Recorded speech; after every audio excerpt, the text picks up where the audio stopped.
Good morning and good afternoon. Welcome to another episode of Before Coffee. It is Mucking Fun Day. Did you have a good weekend? Was your weekend awful? We're going to review what happened over the weekend and what's happening today as we get started on another week on this planet Earth of 2025.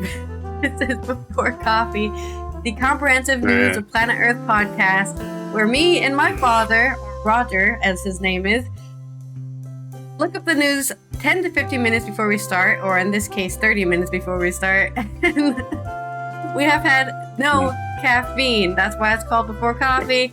We are reading these stories drowsy after a weekend of slumming it, probably, because I didn't do anything. I never do anything on the weekend. So let's go ahead and read out our headlines for today's show. Today on Before Coffee, Zelensky's proposed European army will not happen, says Polish foreign minister. Special forces blocked 2,000 credible asylum claims from Afghan commandos, MOD confirms in the UK. More UK news.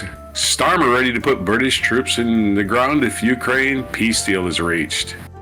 Expert push to restore Syria's war-torn heritage sites, including the renowned Roman ruins at Palmyra. And as the United States economy collapses, we're going to have to talk about planting your own garden. And Martha Stewart has suggestions on when to plant grass seed in the spring, according to landscaping experts. Demi Moore about fines and grommet, 9 key BAFTA snubs and surprises. And it's National Cabbage Day, so it's time to get your cabbage on, or whatever you do with the cabbage. Coleslaw, time to get gassy. Right? On February 17th, 2025, on Before Coffee.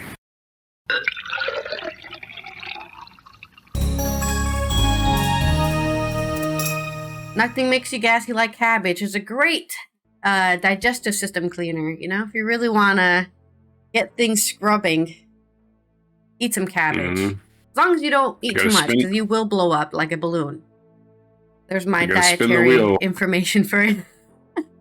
All right. Don't get bloated. Don't get bloated. All right. Oh, I forgot to put you on screen so people can see the wheel. There you go. You've got haiku. Okay. So get that counting ready.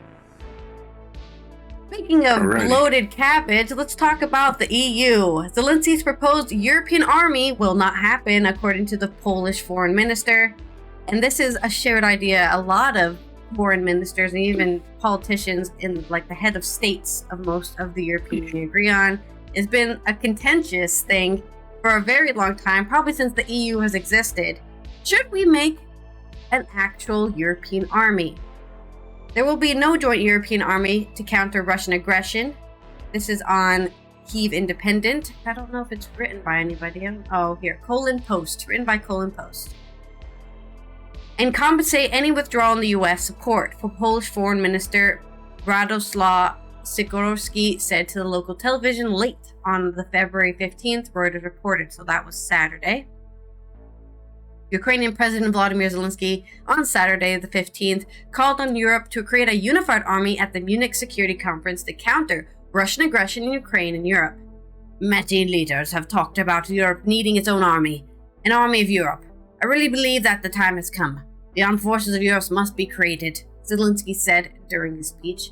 In response to a question about creating a unified European armed forces, Sikorski said that we should be careful with this term because people understand different things, Reuters reported. If you understand it by unification of national armies, it will not happen, Sikorski told TVP World.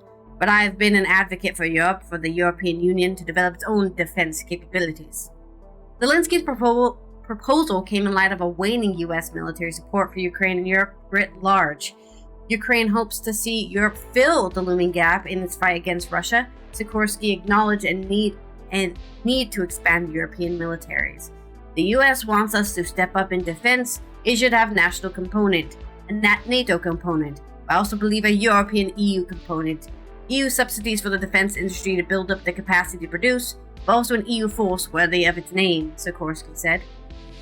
Sikorski also said Poland will not put troops on the ground in Ukraine. Poland's duty to NATO is to protect the eastern flank, i.e. its own territory. If I can go a little more in this fact, the reason why you will never see a European army as well is because the EU is built on an economic principle. It's all about an economic unity. It's not about creating some new military leader in the region. They already have deals with most of the, if not all of the countries in the EU to make their own military, and then they all unite together to fight. That is also still an idea. Of course, the problem is, I think the reason why Zelensky wants an actual European army is so that the EU can allocate its money, so the economic money it gets, to an army, unlike right now where you have some countries, oh yeah, I'll give 2% of my GDP to this army development, blah, blah, blah. Well, some countries are like, I'm not even going to give 1% to making an army. And so then you have, a bunch of dispersed armies. I mean, the joke with the Netherlands is that we don't even have an army. We have a defense force. So we don't have anybody who does active military invasions, so to say. We have a group that will defend the Netherlands, but they won't go out and attack anybody. That's not what they're made for. So it makes complete sense why Zelensky is asking for something like this to be made, because now they've lost the support of the US, which has the biggest military in the world. Or, as far as we know, we've lost the support of it, which I'm sure you'll talk about in your story. In a longer story, let's talk about people who helped try to better their country by working with the UK, and now they're still on site lists in Afghanistan, and the UK is not helping them out whatsoever, it looks like. This is from Hannah O'Grady, Joel Gunter, and Rory Tinman on BBC News. UK Special Forces Command rejected resettlement applications for more than 2,000 Afghan commandos who had shown credible evidence of service in units that fought alongside the SAS and SBS. The Ministry of Defence has confirmed for the first time. UK Special Forces officers appear to have rejected every application from a former Afghan commando referred to them for sponsorship, despite the Afghan units having fought with the British on life-threatening missions against the Taliban. The MOD has previously denied there was a blanket policy to reject members of the units, known as the Triples, but the BBC has not yet been able to find any evidence that the UK Special Forces or UKSF supported any resettlement applications. Asked if UKSF had supported any applications, the MOD declined to answer the question. The Triples, so called because their designations were CF333 and ATF444, were set up, trained, and paid by UK Special Forces and supported the SAS and SBS on operations in Afghanistan. When the country fell to the Taliban in 2021, they were judged to be in grave danger of reprisal and were entitled to apply for resettlement to the UK. The rejection of the application was controversial because it came at a time when the public inquiry in the UK was investigating allegations that British Special Forces had committed war crimes on operations in Afghanistan, where the Triples were present. The inquiry has the power to compel witnesses who are in the UK, but not non-UK nationals who are overseas. I see what's going on here. Maybe something bad did happen in Afghanistan, and they aren't able to ask the non-UK nationals, which are these Triples, for their witnessing, to be witnesses to anything that happened during those operations. If they can never come to the UK to be witnesses, then they can just let that story roll under the rug. Yeah, maybe we committed war crimes. You'll never find out. If resettled, former members of the Triples could be compelled by the inquiry to provide potentially significant evidence. BBC Panorama revealed last year the UK Special Forces Command had been given veto power over their resettlement applications and denied them asylum in Britain. Why is a military branch able to decide who is allowed to have a political asylum? That seems a bit not in their purview. The revelation caused a wave of anger amongst some former members of the SAS and others who served with those Afghan units. The MOD initially denied the existence of veto, suggesting that the BBC's reporting had been inaccurate, but then Defence Minister Andrew Murison was later forced to tell the House of Commons the government had misled Parliament in its denials. The confirmation of more than 2,000 rejections emerged in the court hearing earlier this month during a legal challenge brought by a former member of the Triples. Lawyers for the MOD applied for a restriction order which temporarily prevented the BBC from reporting on the relevant parts of proceedings before withdrawing their application last week under challenge. So this article was also kind of like a neener from the BBC, right? We were trying to report on the story, and they said, no, you can't. Don't tell them we're doing bad stuff over here. Documents disclosed in the court also showed that at the same time the MOD was denying the existence of its veto, it already knew that every rejection decision made by the UK Special Forces was potentially unsound and would be independently reviewed. Mike Martin MP, a member of the Defence Select Committee and former British Army officer who served in Afghanistan, told the BBC the rejections were extremely concerning. There is this appearance that the UK Special Forces blocked the Afghan Special Forces application because they were witnesses to an alleged UK war crime currently being investigated in Afghan inquiry. Martin has said, if the MOD is unable to offer any explanation, then the matter should be included in the inquiry. Yeah, let's just add more crimes to your that we have to look up. Not only did you try to, you could add that as like trying to, block evidence or justice or something. I'm not a lawyer, but I'm sure you can put that in there as like, not only did you commit war crimes, allegedly, but you also try to stop people from being witnesses to the event, from even being allowed to give their testimony. John Mercer, the former Conservative MP for Plymouth View, who served alongside the SBS in Afghanistan, testified to the Afghan inquiry that he had spoken to former members of the Triples and heard horrific allegations of murder by UK Special Forces. Mercer said it was very clear to me that this is a pool of evidence that exists within the Afghan Special Forces community that are now in the United Kingdom that should contribute to this inquiry. The MOD began a review last year of all 2,022 resettlement applications referred to and rejected by the UK Special Forces. All contained what MOD caseworkers on the resettlement scheme regarded as credible evidence of service with the Triples unit. The government said at the time that the review would take 12 weeks, but more than a year later it has yet to be completed. Some rejections have already been overturned, allowing former Triples to come to the UK. The MOD has refused to inform the Afghan commandos whether they are in scope of the review or if their rejections were upheld, unless they write to the MOD. Oh, that's so annoying. So they're not sending out letters saying you've been rejected. You have to send your letter saying, did I get rejected? Are you guys still looking at my application? And then they take 12 weeks to reply to you, and then by that time you've been, hunted down. Many are in hiding in Afghanistan, making it difficult to obtain legal representation or proactively contact the MOD. Dozens have already been beaten, tortured, or killed by the Taliban since the group regained control of the country. Terrible. Actually awful. The MOD has not explained the reasoning behind their policy, which has kept secret from applicants. A spokesperson for the MOD said that after 2014's, the UK's role evolved from combat operations to primarily training, advising, and assisting CF-333, who are under the command of Afghan Ministry of Interior. But officers who served with the UK Special Forces told the BBC that the Triples continued to support the British-led operations after 2014. The Ministry of Defence has previously told the BBC there has been no evidence to suggest that part of the MOD has sought to prevent former members of Afghan special units from giving evidence to the inquiry. But that is definitely what's happening right now, at least according to me. So there's your story on countries maybe committing war crimes, then refusing to give people their due for helping them and getting trained by them, and asylum is all they're asking for. And they're just asking for asylum. But the thing is, they're asking for asylum while they're still in Afghanistan, so they're running and hiding and trying to survive, while these people are just going, oh, we're just going to kill this person. I mean, that's kind of what they're doing when they deny these applications. This person's going to die. We've signed their death warrant. All right, anyways, so that's my stories. Haiku time, since you did 2 stories. You keep doing 2 stories, so I gotta keep doing the 2 first story haikus. was barely a story. It was like 2 sentences. Didn't stop me from making haiku. Okay. The first haiku is Putin is losing. Ukraine has fewer allies. Putin wins the peace. And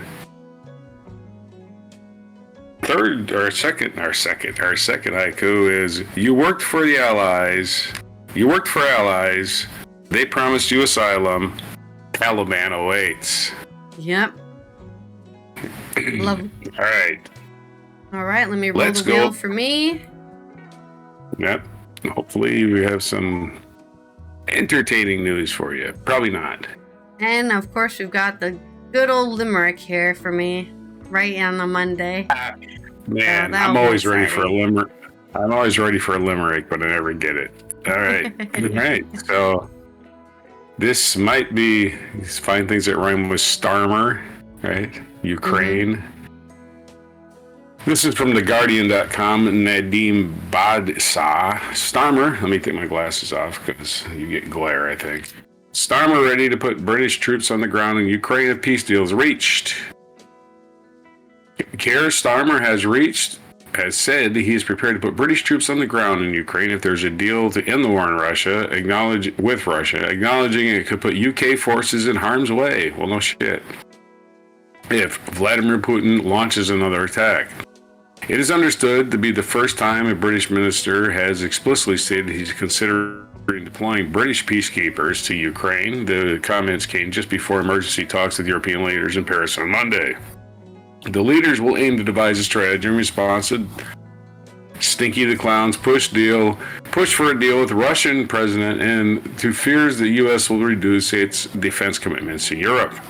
Starmer said the crisis was a once-in-a-generation moment and an existential question for Europe.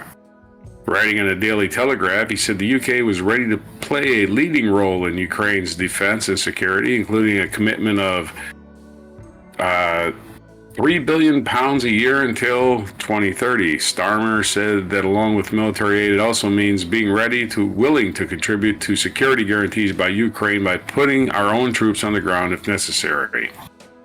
I do not say that lightly. I feel very deeply the responsibility that comes with potentially putting British servicemen and women in harm's way, Starmer said, but any role in helping to guarantee Ukraine's security is helping to guarantee security of our continent and the security of this country.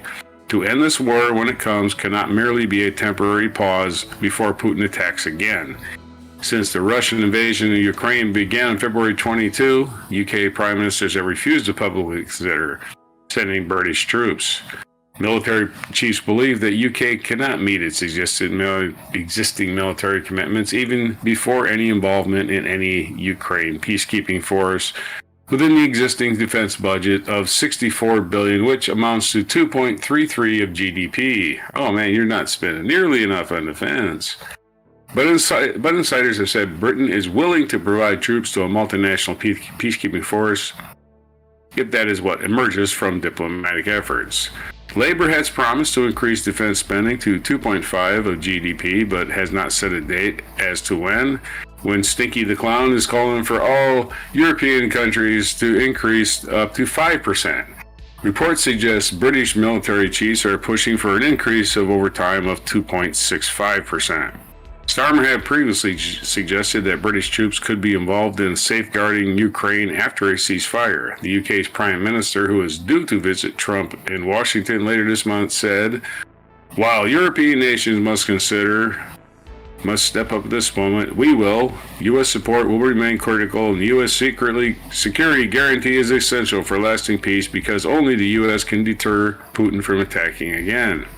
Representatives of the U.S. administration and Russia's counterparts are expected to meet in Saudi Arabia following Stinky the Clown's phone conversation with Putin last Wednesday. But Ukrainian officials are not expected to be at the table at this stage, and other European leaders might not be involved in the process at all. Starmer added, "We must be clear that peace cannot come at any cost. Ukraine must be at the table in these negotiations because anything less would accept Putin's position that Ukraine is not a real nation." He also warned of a repeat of the chaos after the withdrawal of U.S. troops from Afghanistan in August of 2021, which followed a deal struck with the Taliban by Diaper Donnie, who basically just let all the Taliban out of prison that we had fought for years and years and years, and then we just said, "Okay, we give up. We're going home. You're all free. Now go on and do your thing, Taliban." So yeah, that was what Trump did to the Taliban. That's what Trump did to the Kurds in Iraq, and that's what Trump's going to do to Ukraine. You can count on it. We cannot have another situation like Afghanistan where the U.S. negotiates directly with the Taliban and cut out the Afghan government. Yep, that's exactly what this pile of shit did. I feel sure that Trump will want to avoid this too. Oh yeah, right. Sure you do. You're giving Trump credit for having a brain, having anything in his entire being besides his own self-preservation. That's all he's about, his own self-preservation. And Vladimir Putin has the dirt on him. Don't worry, Vladimir's got plenty of dirt on him. The P-tape is probably just the start of it. And all the dirt that everybody else has on Trump, we can guarantee that Vladimir Putin makes sure they have it too. Any step up of UK military involvement would add to cost pressures, and the heads of the armed forces met Starmer individually on Friday to discuss the state of the military at a time when the army is struggling for numbers in its smallest size in over 200 years. Well, it's time to increase it. It's that smallest size. I mean, that just seems logical. I don't even see the issue here. You have to maintain a military. If you're going to have a military, you can't just have all these weapons and go, hey, nobody's going to use them. You got to have a military. So, increase your military, England. It's about time. In fact, I just think, and I've said this for years, everybody should serve something after they get out of high school. And do something that's outside of yourself. Learn self-reliance. That's one thing the military will train you in basic training, if they're good at it. A defense source said these chiefs were not seeking to lobby the PM explicitly over defense spending, but rather to build up the PM's knowledge of the armed forces. A defense review led by the former NATO chief George Robertson heads towards its conclusion. The service heads believe that despite Treasury concerns over additional spending, it is impossible for the UK to maintain existing political commitments to NATO, the AUKUS nuclear submarine program, and next-generation fighter jets within existing budgets. There's your news on the internal struggles of the UK government. Back to you with your limerick. If only I could have written one that was good. Ukraine's leaders joined hand in hand, seeking aid from their western land, as Russia loomed large on the stage grand, with Putin's power that seemed to expand. Anyways, let's roll the wheel, unless you want me to do it again. And then give me 10 more minutes to write another limerick. Personal story is the next one for you. Personal story? Okay, yeah. All right. Okay. My next story is going to be about Syria. Yes, we were talking about how Afghanistan got completely abandoned, and Ukraine and looking like it's getting abandoned, but Syria, I guess it got abandoned too, but it was able to fix its own problems somehow. And now, experts who say, oh, this place isn't going to blow me up, let's go get those heritage sites back from being war-ravaged. This is by Sally Abu Al-Jud and Gaith Al-Said, coming out of Palmyra on AP News. Experts are returning to Syria's war-ravaged heritage sites, hoping to lay the groundwork for restoring them and reviving tourism, which they say could provide a much-needed boost to the country's decimated economy after nearly 14 years of war. Once thriving landmark like an ancient city of Palmyra and the medieval crusader castle of Croix des Chevaliers remains scarred by years of conflict, but the local tourists are returning to the sites, and conservationists hope their historical and cultural significance will eventually draw international visitors back. I want to point out that, for some reason, they only really care about the Western heritage sites here. When I was reading this article, right? Syria is one of the oldest countries in history, or oldest civilizations, the Syrian people, at least. And they don't seem to get any credit for that. They only get credit for, hey, this is where some Westerners decided to push Christianity on people. Woohoo! we gotta remember about those guys. One of Syria's 6 UNESCO World Heritage Sites, Palmyra, was once a key hub to ancient Silk Road network linking the Roman and Parthian empires to Asia. Located in the Syrian desert, it's renowned for its 2,000-year-old Roman-era ruins and is now marked by shattered columns and damaged temples. Before the Syrian uprising that began in 2011 and soon escalated into a civil war, Palmyra was Syria's main tourist destination, attracting around 150,000 visitors monthly. Ayman Nabu, a researcher and expert in ruins, told the Associated Press. Dubbed the Bride of the Desert, he said Palmyra revitalized the steppe and used to be a global tourist magnet. The ancient city was the capital of an Arab client state of the Roman Empire that briefly rebelled and carved out its own kingdom in the 3rd century, led by Queen Zenobia. In more recent times, the area had darker associations. It was home to Tadmur prison, where thousands of opponents of the Assad family rule in Syria were reportedly tortured. The Islamic State group demolished the prison after capturing the town. Okay, but it was... I see what it... Terrible things had happened there. I'll give them... They have the right, as Syrians, to destroy it if they want, I suppose. IS militants later destroyed Palmyra's historic temples of Bel and Baal-Shamin and the Ark of Triumph, viewing them as monuments to adultery, and beheaded an elderly antiquity scholar who had dedicated his life to overseeing the ruins. Rest in peace, the elderly antiquity scholar. Why didn't they give him a name? He has a name. He's not, that guy, old guy watching the temple. Between 2015 and 2017, control of Palmyra shifted between IS and the Syrian army before Assad's forces, backed by Russia and Iran-aligned militias, recaptured it. They established military bases in the neighboring town, which was left heavily damaged and largely abandoned. Bakr al-Din al-Ma'ani Castle, a 16th century fortress overlooking the city, was repurposed by Russian troops as a military barracks. Nabu, the researcher, visited Palmyra 5 days after the fall of the former government. We saw extensive excavations within the tombs, he said, noting significant destructions by both IS and Assad government forces. The Palmyra Museum was in a deplorable state with missing documents and artifacts. We have no idea what happened to them. Well, keep your eye on artifacts revealing themselves in the next 20 years. Check the British Museum, they usually have something. At the theater, the Tetrapylon and other ruins along the main colonnaded streets, Nabu said the documented many illegal drillings revealing sculptures as well as theft and smuggling of funerary or tomb-related sculptures in 2015 when IS had control of the site. Do they not have any rules against desecrating graves in Islam? Because I feel like they do. Not very Islamic State of you. While some of the stolen sculptures were retrieved and put in the museum in Idlib, 22 others were smuggled out. Nabu added, many pieces likely ended up in underground markets or private collections. Go check the rich people's houses! Probably in Saudi Arabia or something. That seems close enough.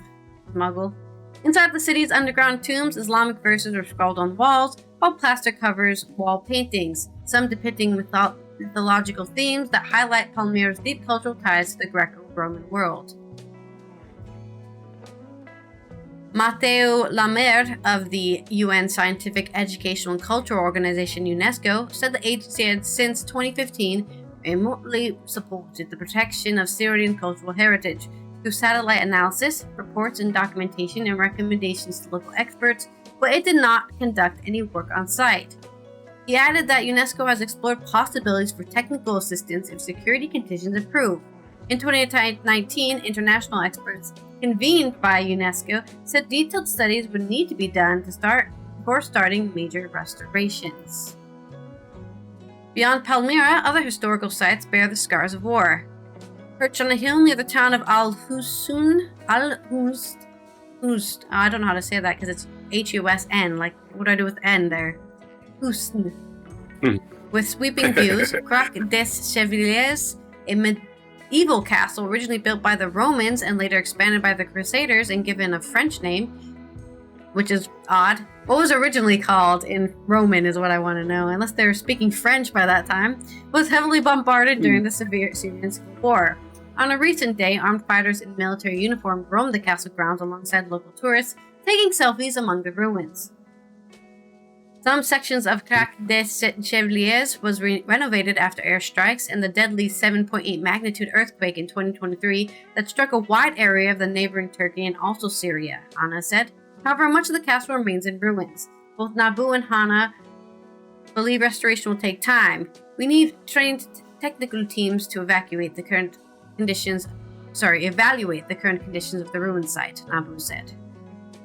In northwest Syria, more than 700 abandoned Byzantine settlements called the Dead Cities stretch across rocky hills and plains. Their weathered limestone ruins featured remnants of stone houses, basilicas, tombs, and colonnaded streets. Despite partial collapse, arched doorways, intricate carvings, and towering church facades enduring, surrounded by olive trees that root deep into history. Dating back to the 1st century, these villages once thrived on trade and agriculture. Today, some sites now shelter displaced Syrians, with stone houses repurposed as homes and barns. Their walls blackened by fire and smoke. Crumbling structures suffer from poor maintenance and careless repurposing. Looters have ravaged the ancient sites, Nabu said, leaving gaping holes in search of artifacts. Local visitors carve names and messages into centuries-old walls. Sheep enclosures dot the ruins, plastic debris blending with ancient stone. Mustafa al-Qadur, a local resident, returned after 8 years. Touring the ruins with his family members he brought from Quneitra, he reflected on childhood memories. "This is where we went to school," he said, pointing in the distance. "In the middle of class, we used to leave and come here to see the ruins. My feelings are indescribable," Al-Qadur, who also saw his father for the first time in years, told AP. "My brain still not comprehend that after 8 years, by God's will, we made it back home." Dead cities were added to UNESCO's World Heritage List in 2011 as an open-air museum, said Nabu. Idlib province alone hosts over 1,000 heritage sites spanning different time periods, about a third of Syria's total ruins, he added. Yeah, I guess it's an old country. Very old. And very, there's so many ruins. Of course, you come to the idea, right, which I'm sure some people will be arguing, and have been arguing, is how many ruins do you protect before people don't have anywhere to live, right? Because these people didn't have anywhere to go. So they just started living in the ruins. So I can't really blame them for that. Oh, they ruined it, and their suits soaked, and they wrote graffiti. And it's like, oh, well, at least they're alive. I think that's more important than taking care of some buildings. There's plenty of buildings out there, but I guess this one specifically was a UNESCO World Heritage Site that was on the protection list. So that's kind of why they care. I'm sure there's plenty of undocumented ruins that have been destroyed or blown up, and they don't even know about them because they're gone now. They've been flattened or repurposed or who knows what. Beyond the bombings and air raids, looting and unauthorized digging have caused significant damage, Nabu said, adding the new construction near the ruins lacks planning and threatens preservation. Tens of thousands of looted artifacts remain undocumented, he said. For these documented, authorities are compiling cases for those documented, authorities are compiling cases for the international circulation in coordination with the Directorate of Antiquities and Museums to locate them and hopefully retrieve them. So, there's your news coming out of Syria, and it's many thousands of heritage sites that are more than 2,000 years old, older than our current paradigm that we currently live in, where, I don't know, I'm sure they were also getting attacked in the Crusades and wars and stuff like that. Right. Got a personal story about ruins? What do they call it? Iconoclasm, whatever. When they tear something down like that. Yeah. Yes, I have a personal story from staying in Athens, and there was a construction site next to where we were staying. Yeah. And they kept running into antiquities. Every time they would jackhammer down, they would run into antiquities. So everybody would leave the site, and an archivist would come down and just clear it off slowly with a little brush. And it was really going slow. Anyway. And that's a great example of how difficult it is to sort of modernize ancient cities, right? Athens is an ancient city, so every time they try to build a tunnel or make a road or whatever, we found another one. They literally cannot stop. That's why they can't upgrade their metro system. Every time they dig a tunnel, we found 15 village buildings from... Well, you got to stop work like I said, every couple of seconds. I'm not exaggerating.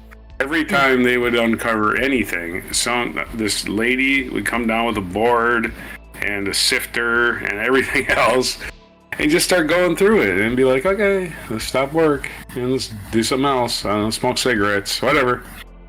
All right, so there's your personal story. On to the news. This is about, I changed my story. My headline is wrong. I'm not going to do Martha Stewart about growing grass because I think it's more important to grow vegetables. So I found an article. Wait, I didn't roll the wheel. When do you start your season? Oh, I got to roll the wheel. Roll the wheel! Hopefully, you can roll again if you get a limerick. Sorry. No, it's fine. I'm so bad. I'm not a great writer. Let's just go with that. There's a reason I make video and I don't write. Okay, that's mixed metaphor. True. Anyways, continue with your story. Mixed metaphor. All right. When do you start your seeds indoors? Says Catherine Bachman of Almanac.com. Sow too early and the plants may be ready to leave the pot before it's warm enough. Sow too late and they won't have enough time to reach maturity. We'll provide some tips as well as a chart on how to. We're not going to show you the chart. I will go down it. It's real easy to read. We will provide some tips as well as a chart on how many weeks to sow indoors before the last spring frost. The Hindi word for seed is bija or bia, which translates literally to containment of life. This is an apt description for these tiny miracles that contain everything you need to make a new plant. This time of the year, we are up to our elbows in dirt, starting more seeds indoors each week. Why we start seeds indoors? There are many benefits of sowing seeds indoors. Obviously, it gives you a head start on growing seeds, which could lead to more fruitful harvests. It is truly necessary for a number of plants. Warm season vegetables such as tomatoes, peppers, and eggplant, which can't be planted too early in the spring as the soil is too cold in many regions in the United States. Including New England and Midwest, there are not enough growing days for those plants to get to harvest if they started outside. Starting seeds indoors allows you to gain a few precious weeks of growing time, which can make a difference. In warmer regions, starting seeds indoors can allow you to get an extra round of crops, especially cool season crops, before summer heat stifles growth. If you don't start seeds indoors, you will need to buy young plants called transplants or starts at the garden store or nursery. While some nursery starter plants are given. That's right. You got to buy your tomato plants. While some nursery starter plants are growing nicely, some may be of poor quality and don't thrive once they're home. When you plant your own seeds, you tend to have healthier starts since you can care for them from day one. A much wider range of varieties is available as seeds, things you would never find in a six-pack at the local garden center. Finally, seeds are much less expensive than buying plants at the garden store. So, when to start seeds indoors? As a general rule, seeds are started indoors about 6 weeks prior to your last frost date. During a cold spring, it's better to delay the sowing to ensure the soil temperature is warm enough than to jump the gun and get disappointing results. Here are 3 tools to find out the best date to start your seeds where you live. Read the seed packet. Most will list the seeds should be started indoors or outdoors. For example, it may say start indoors 8 to 10 weeks before the last expected frost in your area. You can simply count back from your frost-free date by checking the Almanac's frost date calendar. Or you can just learn how to count. I don't know. Yeah. If you don't have... This stuff all makes sense, and the inside is way warmer, so it's kind of like a greenhouse. So those plants would just be ready to go. I'm just planting them indoors, giving them enough sun. It doesn't have to be a greenhouse, but a greenhouse would help. If you don't have your seed packets yet, the Almanac's planning calendar calculates ideal dates to start seeds. Well, maybe we can put a link to it. Finally, if you plant your garden, the Almanac online garden planner has all the planting dates and aligns your entire garden plan for the season. Go get the Farmer's Almanac. The garden planner looks up climate data from your nearest weather station and then uses that to calculate the best range of planting dates for each crop in your plan. It is nicely color-coded to show you dates for showing dates indoors. Can I read? It is nicely coded to show you dates for sowing indoors as well as growing the harvest period. I'll get to it. Not all seeds should be started indoors. In fact, most vegetables grow perfectly well when started outdoors and even prefer not to be transplanted. Ultimately, it's important to consider how each type of vegetable grows in addition to where you're growing it. Consult the table below to see where the crops are typically started indoors. Okay, the tables started below. Let's read from it. Crops that are best started indoors include broccoli, Brussels sprouts, cabbage, and tomatoes. Those are the best ones. Those with a slower root development like cauliflower, celery, eggplant, and peppers should also be started indoors. Tender vegetables like tomatoes, eggplants, and peppers are very susceptible to the cold temperatures in spring, so it's best to start them indoors and keep them safe from unpredictable weather. Plants that do not transplant well and are best started in the garden or in outdoor containers include cucumbers, melons, pumpkins, and squash. They are all tender, however, so refrain from sowing them outdoors while frost is still a threat. Some plants truly resist transplanting. Root vegetables like carrots, turnips, and beets don't like having their roots disturbed, so it's usually safer to just start the seeds outdoors in the ground rather than transplant them later on. It probably helps because they're root vegetables, huh? They don't like being disturbed. Yeah, they are roots. Plants with long tap roots also dislike being transplanted.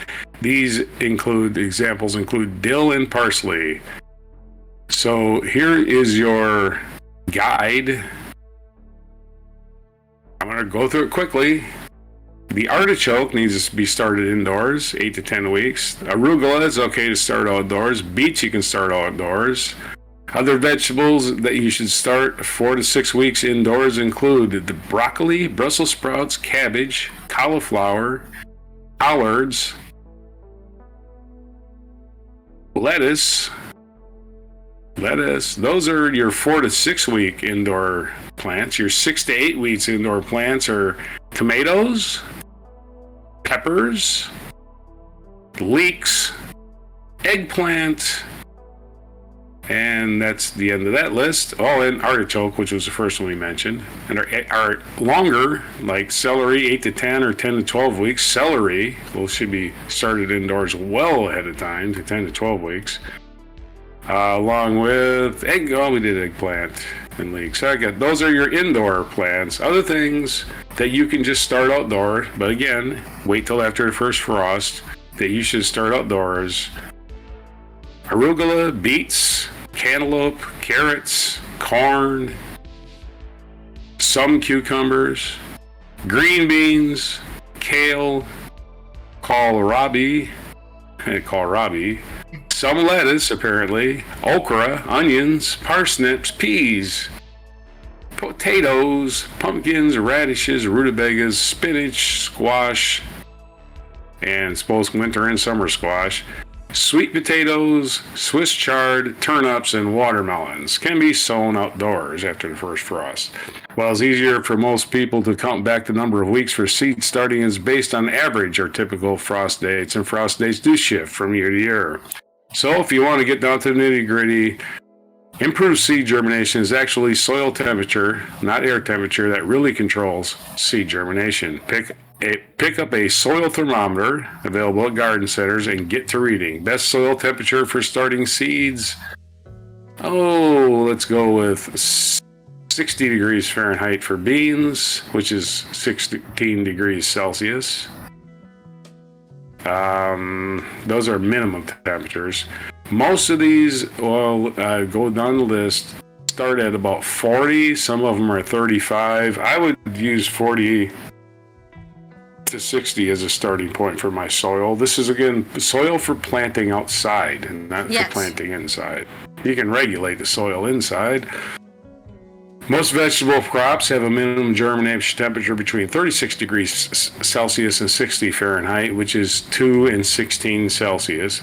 There's also an optimal range. This is where the difference between cool season crops and warm season crops comes into play. For example, parsnips will germinate best between 50 and 70, but eggplant will germinate best between 75 and 90.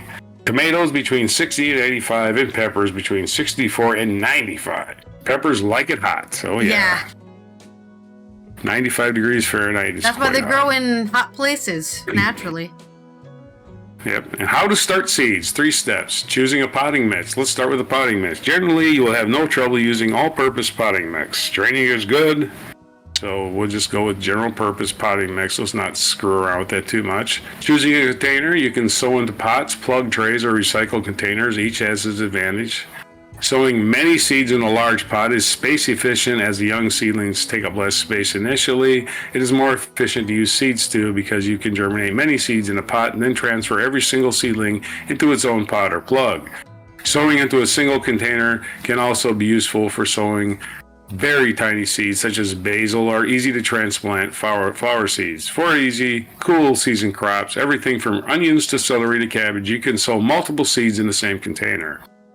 Plug trays, on the other hand, are flatter containers with individual pockets or cells for each seed. They remove the need to transfer seedlings as often and minimizing root disturbance. Simply sow them into the plugs, then grow them until it's time to plant them. Though they may need transplanting into bigger plugs or pots if the roots fill their plugs before it's time to plant them outside. Recycled containers are great because you don't have to pay for them and you're saving the environment. So you can use yogurt cups, sour cream containers, plastic muffin trays. Plastic muffin trays are great. Clean them out and poke a few drainage holes in their undersides. They're generally large enough to house 1 or 2 small seedlings for a few weeks. I don't know if they still do this, but in school we did it in egg cartons. Right, you just poke a hole in the bottom of the egg carton, and then you fill all the little egg slots with a plant, and then you grow some plants. Yep, that's another. That simulates what we were talking about in the plug trays. They're about the same size as egg garden. Use wide, shallow, flat containers to start rows of seeds, which will eventually be potted up into individual containers. And sowing in the pot, fill in a brim to the potting mix, then tap down on the firm level. It's hard to over firm. And seedlings prefer plenty of potting mix to sustain them. If you are using plug trays, fill the plug trays right to the top, then tap down to settle. Use your finger or eraser end of a pencil to poke planting holes in the mix. Be sure to sow the seeds at the depth listed in the seed packet. Many seeds can simply be gently pressed into the mixture with your fingers too. When choosing which seeds to plant, choose the largest, healthy and looking seeds in the packet for the best chance at germination. Many vegetables, including common crops such as... Yeah, but then they tend to grow smaller and grow into each other. Many vegetables, including common crops such as salad greens, onion, beets, peas, radishes, may be sown in pinches of 3 or 5 seeds per plug for planting out as cluster of seedlings. That's true. Radishes, unless you want them to get big and huge, you're going to end up planting them. One big radish or a bunch of small radishes? Hard choice. You're like one big radish on your salad. Yeah. Label your sowings. Don't forget to label them. That's very important. What the hell is this plant? I don't remember. Water the pots or trays carefully using a water can filled with a fine sprinkling rose or a clean turkey baster. Don't use a dirty one. Don't use the one you just used on your turkey. Anyway, a mist sprayer also. A pitcher will let water up too forcefully, dislodging the seeds. A mist sprayer is gentle, but can take a long time to actually get the mix properly saturated. After watering, leave the mix to drain through from the surface and then repeat. You really want to wet the mix at the beginning so the seeds are woken up from their slumber. Don't worry, if it's a good mix, it's hard to overwater at this point. Any excess will just drain out the bottom. Alright, so from on to that, we're going to go to add grow lights. Poor light levels are often the killer of winter time rather than cold, at least cold season crops. So if it's early in the season, you don't have the suitable outdoor protective structure such as a greenhouse or cold frame, it might be worth investing in some full spectrum grow lights. Placing seedlings on a windowsill rarely gives the same light as outdoors.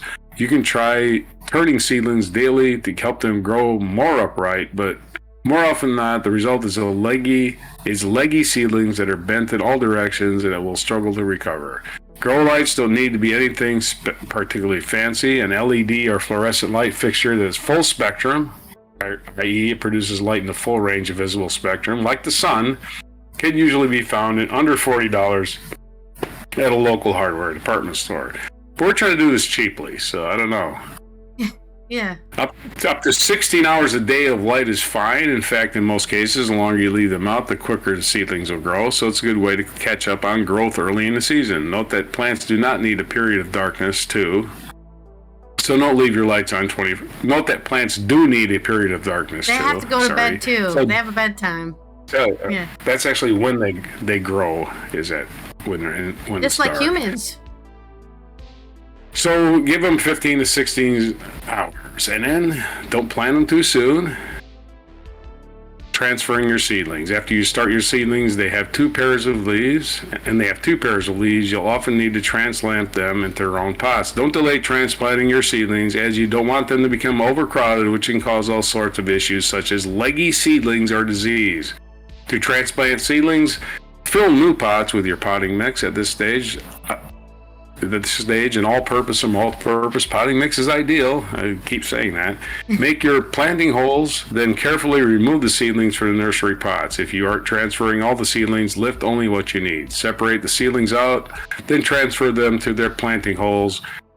Only ever handle seedlings by their leaves. If you damage or crush the fragile stem or roots, the seedlings are done for. Try to avoid damaging the roots as much as possible too. One way to do this is to bring along as much of the potting mix as around the roots as you can. This is one reason, in fact, why working with really young, small seedlings is often better. They are really quick growing, and the roots are nowhere near as extensive as more established seedlings, so there's less root to damage. You can set seedlings deeper than they had been growing, especially if they're slightly leggy. This helps support their stems and get them back on track. Ferment around the seedlings. Once you're done, gently water the seedlings with a watering can. Don't forget that you may have to set your seedlings in their containers outside, and this is called harden off. Ready for outdoors? Harden off. Seedlings of tender crops must be gradually introduced to outside conditions before they're planted in the garden. Process known as hardening off. Suddenly, moving plants from a stable indoor environment to one with wide variations in temperature, light, and wind can seriously weaken or kill the plants. For most plants, start hardening off about 7 to 10 days before the final frost date of your area. Check your planting calendar for safe dates to plant outside and work back from there. Withhold fertilizer and water them less often during this period. Here's how to harden off your seedlings. About 7 or 10 days before transplanting, set the seedlings outdoors in dappled shade for a short time each day. Make sure the spot is sheltered from winds. Start with an hour a day, then gradually extend the amount of time that plants are outside until they're staying out all day. Keep the soil moist at all times during this period. Dry air and spring breezes can result in rapid transpiration. If possible, transplant on overcast days or in early morning when the sun won't be too harsh. Cool season crops don't really need that much hardening. Crops such as lettuce, onions, beets, and peas can go straight outside as soon as the ground is ready, meaning that the soil is no longer cold and wet and has reached around 50 degrees Fahrenheit or 10 degrees Celsius. So those are your tips for planting in the spring and all the crops that you can plant, and hopefully I didn't put too many people to sleep with that, and it's time for your mixed metaphor. Nah, well, you know what they say. You can put all your eggs, like comparing apples and bananas. That's right. That's a three-way. That's a three-way mess up right there. That mixed metaphor. Apples and bananas. You had to create a metaphor. Yeah. Of course, that story is a really great example, or that article is a really great example of how complicated it is to make plants live and grow.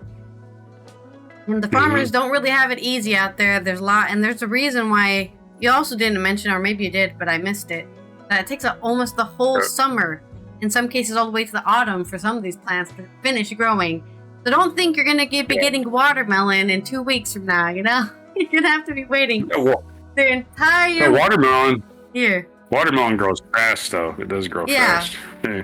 But it doesn't grow that fast. I'm still saying, like, a lot of these, you still have to wait, right? That first year you start creating your own plants, first you have to get them all to survive, and then you have to harvest them. So that first year you're not going to harvest them until after, right? Like that first year is the first harvest.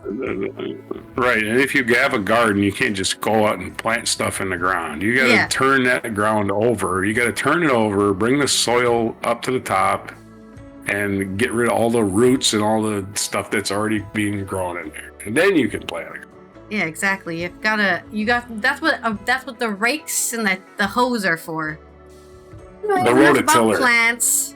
Let me roll this wheel so we know what your segue is gonna be.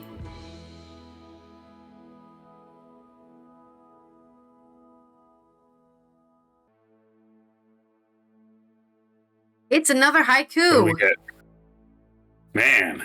Or you can re-roll. Your No, one-time go ahead. re-roll. No. Go ahead. Okay. In my culture news, we're going to talk about the BAFTAs, which just happened over the weekend. And what snubs and surprises occurred. Specifically, this is by Catherine Schward on The Guardian. Surprise! Conclave wins Best Film. Everyone expected Edward Berger's classy thriller to win Outstanding British Film. In a slightly mediocre year for that prize, it was the clear frontrunner. A few tipped it for the Best Picture award. The Brutalists seem to have too much chewy critical adoration. A Complete Unknown is well loved, especially amongst the boomer demographic, which still makes up a considerable portion of the BAFTA's votership.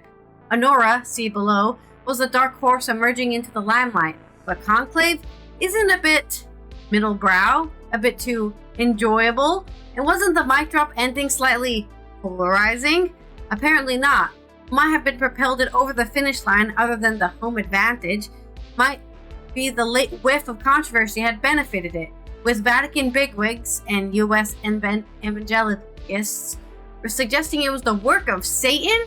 In a year when films need a few hot headlines to be really successful, see The Brutalist, but not too many, see Emilia Perez, that smattering might have given it a much-needed edge. Does it have a real shot at the Oscar? Perhaps one need to look to the BAFTAs 2 years ago, when Berger's previous film, All Quiet on the Western Front, won 7 awards: picture, director, foreign language, cinematography, adapted screenplay, score, and sound.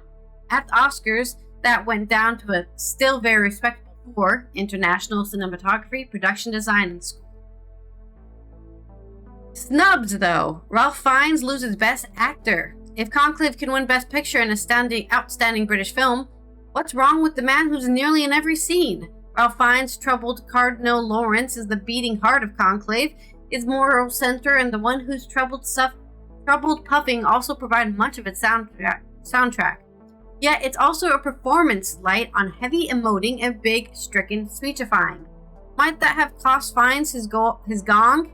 It's worth noting, perhaps, that Timothée Chalamet's much-admired turn as Bob Dylan has a striking scarcity of big acting clips right for ceremony airing. But you do have to feel slightly sorry for Fiennes. It's been nearly 30 years since his last only BAFTA win, a supporting nod for Schindler's List, and this marks his 6th defeat. I guess Timothy won the BAFTA for actor there. That's why. They're hating on it.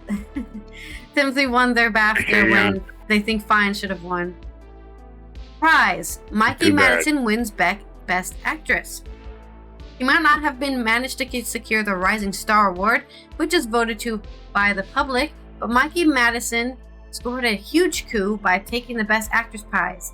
Demi Moore's comeback narrative for The Substance has been assumed to be a powerful nut to woo even BAFTA voters, and those unmoved might be well expected to go for Marianne Jean-Baptiste, currently overlooked as even the Oscar nomination stage, but towering brilliant and Mike Leigh's Hard Truth. To celebrate either of those actors would have made a lot of sense, but the 8,000 odd voters instead went for the 25-year-old who plays a sex worker. Quite an eyebrow raiser, given that even after their massive voters overhaul, BAFTA membership still skews fairly old and conservative. Yet Sean Baker's Palme d'Or winner has secured considerable momentum over the past week or so, with Best Picture wins at both the Directors and Producers Guild Awards in the US, both of which have many active Academy Award voters. Anecdotal reports increasingly suggest that while many people in the industry deeply admire The Brutalist, lots of them really love Honora. Might that push it over the edge on the 2nd of March for the Oscars? Expect a flurry of fresh bets. Surprise! Christopher Reeve triumphs over No Man's Land. For the past 2 years, the BAFTAs have established an impeccable track record when it comes to celebrating excellent documentaries that engage with chewy issues ripped from the headlines. Last year, they chose the devastating Ukrainian war film 20 Days in Mariupol. The previous year, it was a study of the late Russian opposition leader Alexei Navalny. And this year, No Other Land was right there, a critically adored look at West Bank devastation by a Palestinian-Israeli collective. So this was a bipartisan experience. And BAFTA went for a mediocre film about the children of Christopher Reeve. Honorable in itself, of course, and not a film without considerable heft and upset, but a slight chance of direction nonetheless. Yep, let's not pick the political win here, I guess. Prize, Emilia Perez actually wins some awards, especially after it's what we've been talking about is complete PR disaster that's been going on. Jacques Audiard's stitched together mob musical drama has had the award season from hell, one that its team wouldn't like to just forget but have the faintest memory of surgically removed from their skulls. Right when all the hopes seemed utterly lost, salvation came in the form of some surprisingly munificent BAFTA voters. Emilia Perez may have only won 2 awards from its 11 nominations, but many would have expected fewer. Its win for Best Film not in the English language, ahead of a strong field in the much-admired Kneecap, an Oscar Best Picture nominee I'm Still Here, felt genuinely unlikely. And Zoe Saldana's victory for supporting actress suggests that she might be untainted by the general toxicity around her film. But will Oscar voters be quite so generous? Snub! The BBC trims the hottest speeches.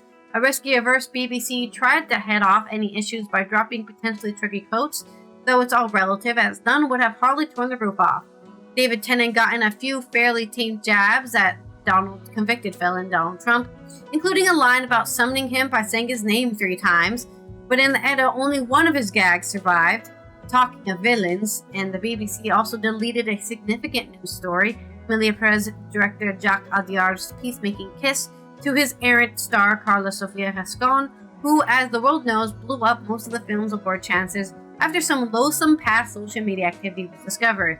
Yet again, I will repeat this, why do we care about past social media things? I hate that stuff. I don't care. We should stop caring about that stuff. It might be a bit too much to cry censorship, but definitely adds to the impression that all of the BBC wants is bland, drama-free 2 hours at a Sunday night TV. Here's a highlight though, 3 doses of Jesse Eisenberg.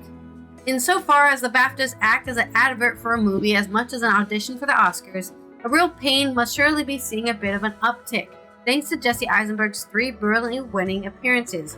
He manages to be somehow funny and also sincere in all of them, as well as vastly faster than most people on the podium.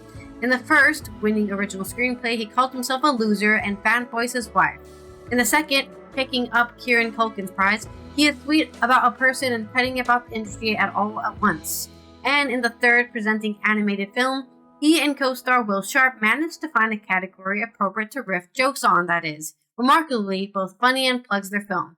For fans of those performances, a real pain won't disappoint. Snub! A complete unknown goes home empty-handed. Okay, so Chalamet didn't win even the best actor, even though people loved him.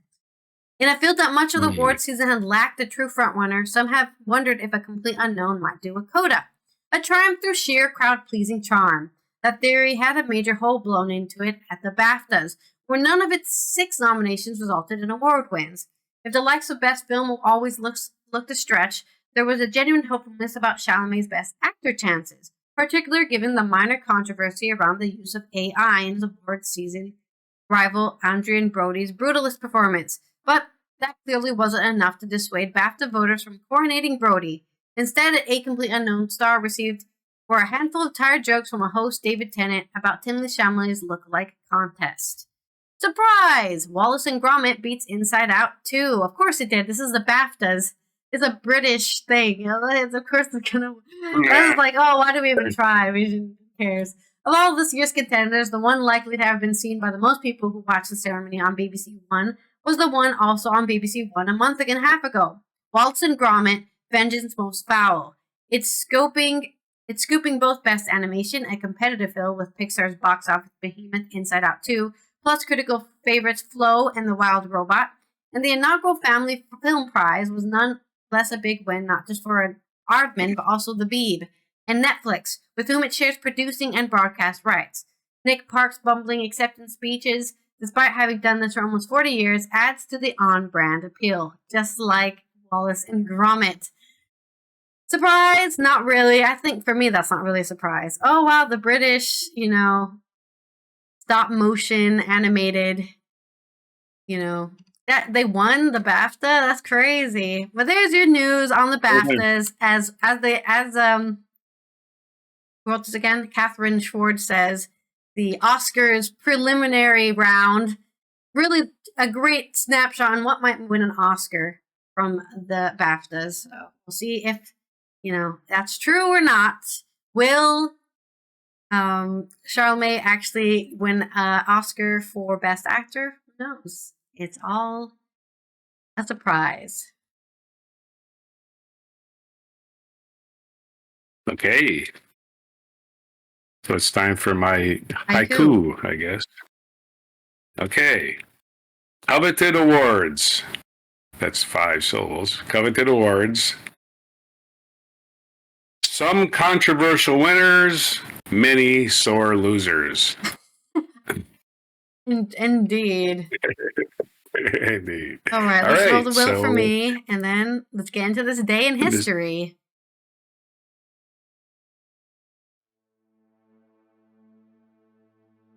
I rolled another limerick. Okay, this time it's going to be interesting because I have to pull stuff from what you're talking about. Remember the first two lines rhyme, the next 2 lines rhyme, and the last line has to rhyme with the first 2. That's a limerick, and it's got to tell a story. There once was a man. Actually, the first line is always, there once was a woman. Fine. Just go into your story. We're already at like almost 2 hours of filming this. It almost writes itself, if you ask me. You just gotta rhyme words in the story. I don't know. Maybe I'm just stupid. This day in history, as we come in the 2-hour mark. 1801, following a tie in electoral college, the U.S. House of Representatives elected Thomas Jefferson. Of course, that led to the infamous duel of Aaron Burr and Alexander Hamilton, because Aaron Burr is the guy that lost the tie. 1843, the British annexed most of what is now Sindhi province in Pakistan after winning the Battle of Miami. In 1864, during the American Civil War, the Confederate Hunley became the first submarine to sink an enemy ship when it successfully attacked the USS Housatonic in the waters off of Charleston, South Carolina. That's 1864. In 1897, as we move along in history, the National Congress of Parents and Teachers, better known as the Parent Teachers Association, PTA, was founded in Washington, D.C. as the National Congress of Mothers. The mothers really got to work, didn't they? 1904, Italian composer Giacomo Puccini's Madame Butterfly premiered at La Scala in Milan and became one of the most frequently performed operas. It's so frequently performed that even I know about it. 1913, the influential Armory Show opened in New York City, introducing America's public artworks by Impressionists, Symbolists, Post-Impressionists, Fauves, and Cubists. Okay then. 1955, British Prime Minister of Defense Harold Macmillan announced plans to develop and produce hydrogen bombs. He just is going to do it himself. He's like, I'm going to do it. No. In 1992, convicted serial killer Jeffrey Dahmer was sentenced to 15 consecutive life terms for a series of gruesome murders. He was later killed by a fellow prison inmate. 1996.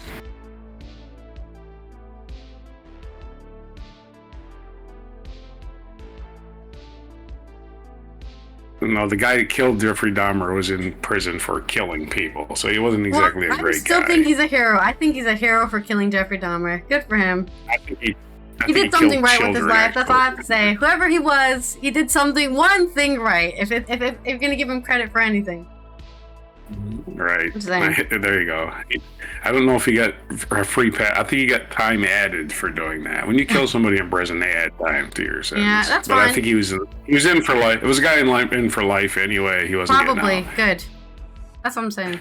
1996, unless he escapes. In 1996, an earthquake and an accompanying tsunami, this is a terrible day, in Indonesia left 108 people dead, 423 injured, and 58 missing. If you remember tsunami in 96. In 2008, Kosovo declared its independence from Serbia. Though a number of countries refused to recognize the new republic, the International Court of Justice later ruled that Kosovo had not violated international law, but Serbia rejected that decision. Oh, you can't leave us now.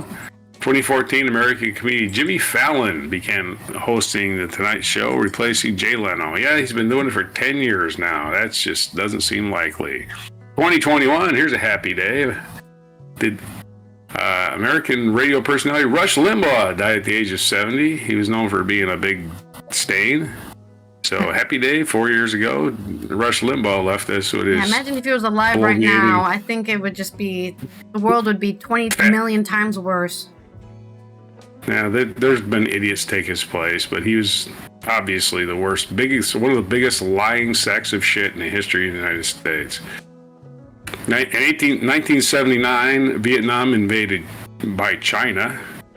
That's right, China invaded Vietnam in 1979. After the Vietnam War, Vietnam bolstered its ties with the Soviet Union rather than with China, and following a series of anti-Chinese pro-Soviet maneuvers by Vietnam, China invaded its southern neighbor this day in 1979. China didn't learn anything from the United States. Michael Jordan's birthday today. So that's our feature biography. He's born February 17th in 1963. He's turning 62 today. He was born in New York City, New York. Wow, I didn't know that. Raised in North Carolina, though, I believe, because he went to University of North Carolina. Pretty sure that's where he was raised. Our 1934, our other birthdays in history, 1934, Barry Humphries, an Australian actor. Jim Brown's birthday. It's Jim Brown's and Michael Jordan's birthday. I think we ran into this last year, too. Well, I mean, we do it every year. For 2 years. years, at least, we've done the same. There haven't been a lot of new events. I remember saying, interesting that Michael Jordan, who a lot of people consider the greatest basketball player, and Jim Brown, who a lot of people consider the greatest American football player, were born at the same birthday, although, 27 years apart. Huey P. Newton's birthday today, American activist. And we already covered Michael Jordan. It is Ed Sheeran's birthday, British singer-songwriter. He was born in 1991, so Ed Sheeran turned 34 today. Happy he's birthday, older Ed than Sheeran. Me? That's cool. Yeah. The old ginger Ed Sheeran is 34. More successful than me, though, so I can't be a hater, can I? I did send you a film. Hopefully you got it. Oh, you need to tell me that sooner, because I'm not going to have any time to get it now. No, you should be aware of it, man. I'll go slower. Okay. Our national days today. It is President's Day, which what they did was they combined George Washington and Lincoln were both born in the same month of February. So they just combined them into one holiday and called it President's Day. And every President's Day they show the picture they show is Mount Rushmore because both Washington and Lincoln are on it. What we should have done is we should have only elected people born on this day. And then there you go, problem solved. Oh, we're born on the 17th. Sorry, I can't be president. No, this month. They weren't born in the same day. They were born the same month. Okay. Only February. Hey, that's somebody born in February. Only people born in February should be president. I agree with this. Right. And it's National Random Acts of Kindness, or Rational. I almost said Rational Random Acts of Kindness. It's National Random Acts of Congress, or Rational Random Acts of Congress. Kindness, or Congress, acts of Congress, or sometimes kindness, a lot of times lately not. But National Random Acts of Kindness Day, and it's National Cabbage Day. So those are the only three things today. cabbages, kindness, and presidents. Cabbage, kindness, and presidents for February 17th, 2025, on Before Cabbage. Nice, and it's so fitting because we're talking about vegetables, right, earlier, so now we know how to plant that cabbage. Okay, I did an easy limerick here because I know all about this thanks to Melanie's obsession with the musical Hamilton. So... Yeah, right. In 1807, a year so fine, a duel took place. Oh, what a crime! Hamilton fell down, Boer War frown. The rivalry ended in its prime. Because they were pretty young. And also his son ended up dying also to the same kind of scenario. Terrible. And this is why the duels were illegal, by the way, and they didn't care. And this is why they did it. Of course, duels were illegal in New York State, which is where the capital was at the time. The capital was in New York City. The duels were illegal, so they had to do it in New Jersey. So they had to go across the river. Damn you, New Jersey! You should have made it illegal there too. It's always Jersey's fault, isn't it? I guess. Let's blame Jersey. It's just a joke. Okay, let's do our International United Nations observance, which today is Global Tourism Resilience Day. So we were just talking about Syria is trying to get its tourists back, but the UN wants developing countries to work on actually developing their countries instead of letting tourists run around. But no, that's not true. Tourism is a major source of income and foreign currency earnings, tax revenue, and employment for a lot of developing nations. Because tourism connects people with nature, sustainable tourism has the unique ability to spur environmental responsibility and conservation. So this is all about making tourism that also helps appreciate the environment. So stuff like open kayak tours, or surfing stuff, things, hiking trails, that kind of tourism. Not let's go look at a picture inside a museum, right? That's not helpful for the environment. It's good contribution, but this is all about specifically, especially small island states who use tourism, as holiday destinations. So keep those in mind today on Global Tourism Resilience Day, as these countries try to use tourism to make money, but also try to keep their country safe from, terrible...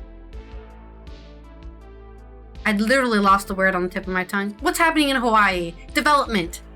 Hawaii is getting completely destroyed by developers, being bought out by developers. All of their sacred sites are being destroyed because they want to put in a giant apartment complex for vacationers, Resist that. Try to keep things not like that. Anyways, this has been Allison here from the Netherlands. Of course, Roger from the West Coast of the United States, as we tie off another mucking fun day, a very long one indeed, because it's been a very long weekend. And I think the weekends are going to get longer and longer, and we're going to be hoping for them more and more every day, every week, until, I don't know, we get hit by that meteor, I guess, that we have the countdown for right here. Or the next one. The next one's more likely. We'll have to I don't think I'm personally gonna be hit by a meteor, but if it does happen, I guess this is me saying, you got him. We'll have the exclusive. Tomorrow we will be having our Good Tuesday News Day episode. We'll be covering all the good news we can find from that last weekend and this week. So make sure you're subscribed to the Alien Watch channel. Turn on those notifications so you know when we go live or post a video. And comment down below what you think about plants. Which plant do you think you want to grow for the first time? Because soon you might need to be in order to eat. I recommend tomatoes. You can do a lot with tomatoes. Or a gourd. You can do a lot with any of those gourds, like any gourd. So, anyways, let's go into our plant-based mic drop moment. This is a time lapse of a garden for 2 years. Yeah, great example of just how long it takes to really see that they harvested the corn, it looks like. But the great thing about herbs, for example, right, is that you can just keep cutting them. You don't have to replant those once they start growing, as long as nothing terrible happens. Yeah, cilantro is a great crop. It keeps coming back. Yep.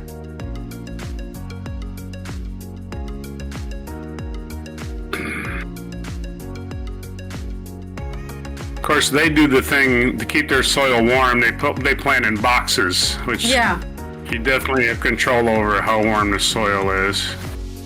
You can also put like plastic around the roots and stuff like that as well. The cat wants to leave my room. The cat's meowing in the background.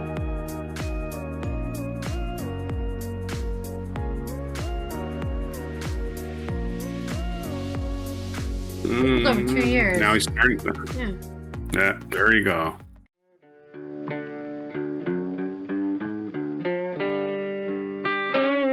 Be sure to hit the like, subscribe, and notify buttons, and follow our other channels, Toxic Alley, History of Gravy, and Scratchy Old Records.